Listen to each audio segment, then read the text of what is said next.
এক সময় গৌতম বুদ্ধজি মগধ রাজ্যের একটি গ্রামে অবস্থান করছিলেন। গ্রামের একটু বাইরে এক মুচি তার পরিবার নিয়ে থাকত। সেই মুচির বাড়ির কাছে একটা পুকুর ছিল। একদিন যথারীতি সকালে মুচি জল সংগ্রহ করতে পুকুর পাড়ে গেল। সেখানে তিনি পুকুরের একটি অপূর্ব ফুল দেখতে পেলেন। ফুলটি দেখতে খুব সুন্দর ছিল এবং অলৌকিকও মনে হয়েছিল। মুচি সঙ্গে সঙ্গে তার স্ত্রীকে ডেকে ফুলটি দেখালো।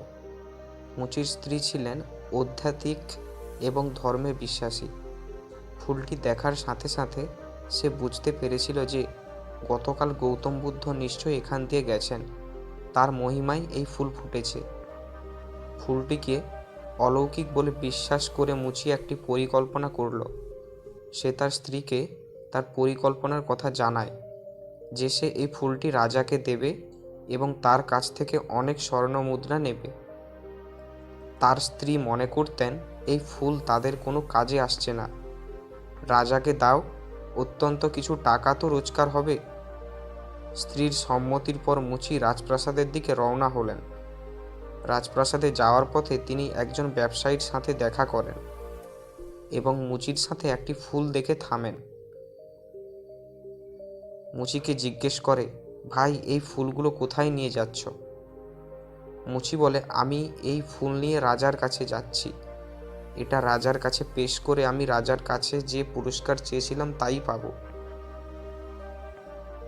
বণিক মুচিকে প্রস্তাব দিল যে তুমি তাকে এই ফুল দাও এবং তার বিনিময়ে আমি তোমাকে 1000 স্বর্ণ মুদ্রা দেব। মুচি গভীর চিন্তায় মগ্ন। তিনি ভেবেছিলেন যখন বণিক এই ফুলের জন্য 1000 স্বর্ণ মুদ্রা দেবে তখন রাজা আরও বেশি দেবেন। এই ভেবে তিনি ব্যবসায়ীকে ফুল দিতে অস্বীকার করলেন।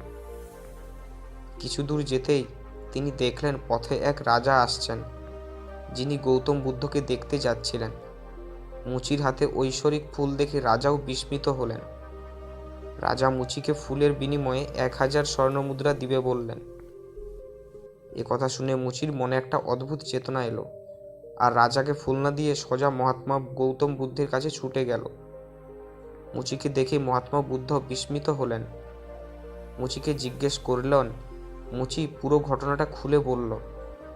এরপর মুচি সেই ফুলটি মহাত্মা গৌতম বুদ্ধের চরণে অর্পণ করে তাকে বললেন যে ফুলটি দেখে প্রথমে আমার লোভ হয়েছিল, কিন্তু এখন বুঝলাম যার ছায়ায় ফুলকে এত দিব্যি করে তোলে তার আশ্রয়ে গেলে আমার জীবনও ধন্য হয়ে যাবে। এরপর তিনি সারা জীবন মহাত্মা গৌতম বুদ্ধের শিষ্য হয়েছিলেন।